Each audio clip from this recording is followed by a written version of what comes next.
This is Hannibal here from The Hannibal TV on YouTube with my weekly review of the points I find interesting in Dave Meltzer's Wrestling Observer newsletter.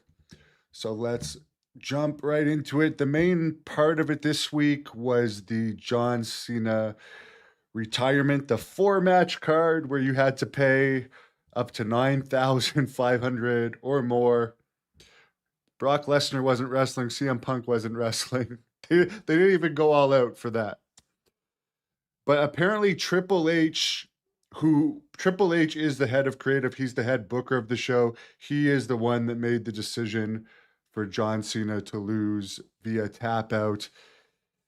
And again, Triple H, who's beaten just about everybody in the business and won his final match in Saudi Arabia, although I think he will come back for 2027 in Saudi Arabia because they're going to be paying a lot of money for WrestleMania there.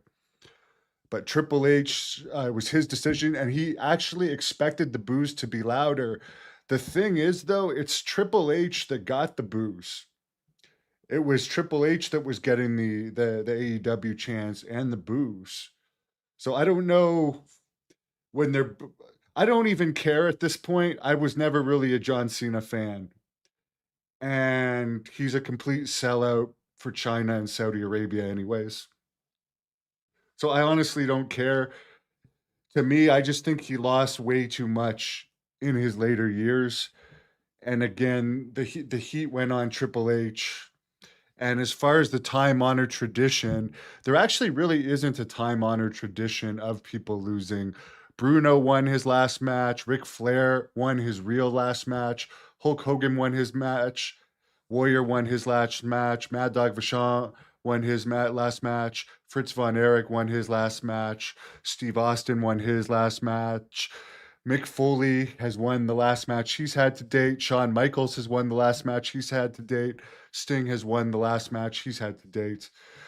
I don't know if Bret Hart's last WCW match he won or lost because he had about 10. Actually, Bret Hart did win his last match because it was in WWE. He beat Vince McMahon. So where's this time honored tradition of legends? I mean, Goldberg, but Goldberg again, he was paid a fortune to put this guy over. I am not a Gunther fan. I don't think he kayfabes. I don't know. I don't think he knows how to wrestle for real. You can just look at the choke. He didn't have his hooks in. He's not a real grappler. He's fat, skinny. But again, I'm not watching. My choice is to just tune out. So in the end, I don't give a F, but I do think business is going to continue to decline. Yes, they're getting huge payoffs from Saudi Arabia. Peacock, again, can't the last Saturday night's main event didn't even air on NBC television. And now the deal's over with Peacock. So you can't consider that was a huge success. Netflix has not been getting great numbers. They just had 2 weeks out of the top 10. At some point, we hear that ESPN isn't happy with the deal that they currently have with WWE. At some point, people are going to realize that they're overpaying for the quality. And at the same time, all your better guys are retiring. Like we hear now Brock Lesnar is going to retire at SummerSlam because it's in Minnesota. Well, then you've lost Lesnar. Though those guys, while they might not be everyday players, they're your aces in the hole that you can bring back. And again, Hogan's dead. You always used to be able to bring Hogan back for something. Flair, I mean, he doesn't look like he's going to be around that much longer. That's just my thoughts of it. He's pooing himself in bars. He's going on podcasts looking like he's half dead. And I'm not saying that to be mean. He there's one podcast where he's just like, wow. I don't even it was so boring. A guy with a baseball hat was doing the interview. I forget where it was from, but it was so boring and he looked so bad in it. I actually felt bad for him. As far as other news, Mick Foley, again, he didn't exactly quit. They haven't used him on TV since 2023. And he said that when his contract runs out, when his legend deal runs out in June, he's not going to re-sign because he doesn't like WWE's connection with Trump. Okay, I get it. You're fine with their connection with Saudi Arabia. which no matter what your political things are, it's not as bad here as Saudi Arabia. They had the damn Saudi Arabia logo on the ring um, for Saturday night's main event. The human, you're fine with the human rights stuff going on there, but the Trump stuff, you're putting a line in the sand. But not now. Only when your contract expires. So, anyways, I could. It's not like he's poor. He's a multi millionaire, and I'm sure AEW will use him for something. I mean, they pay Jake what 600,000 a year to do nothing. I'm sure they can find something for Mick Foley. TNA currently is signing a bunch of people to only 3-month deals. So that's the strange thing about that is it because they don't have enough money to guarantee a year?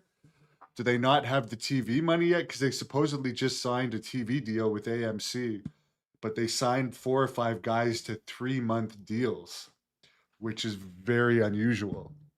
Um, why would you only sign someone for 3 months? Apparently, here's something interesting. SmackDown in Wilkes-Barre, Pennsylvania last week only did 5,500 fans. And the SmackDown combined special, there's 2 nights in a row of WWE in Montreal, January 23rd and 24th, so only a little over a month away. That's a 20,000 seat building.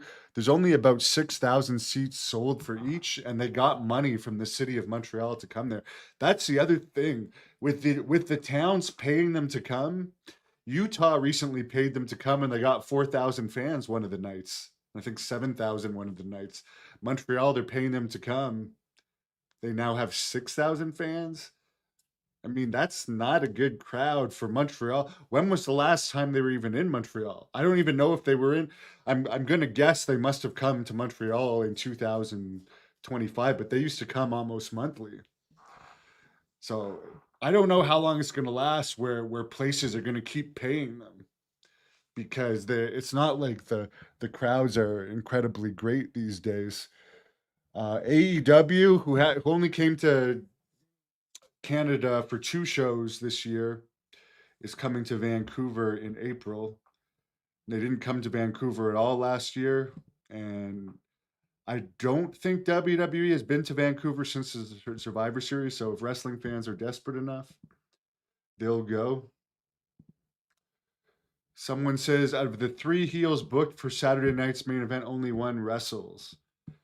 You couldn't pay me to watch it. I saw enough in the highlights.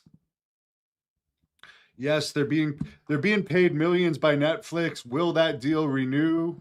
Time are gonna tell.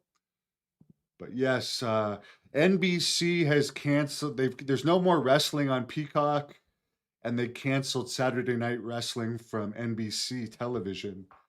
I think they might try and air it somewhere else. I don't know, but it's too bad. Someone says, "Yeah, yeah, I don't like the corporate situation. I really don't. I'm going to be back in a few minutes because instead of watching the John Cena retirement match, I rewatched an old Ultimate Warrior shoot interview a few days ago, which I found really entertaining, more entertaining than current wrestling. And he said something interesting about Bret Hart. So I'm going to come back and do a review of just the Ultimate Warrior's take on Bret Hart. It's interesting what he said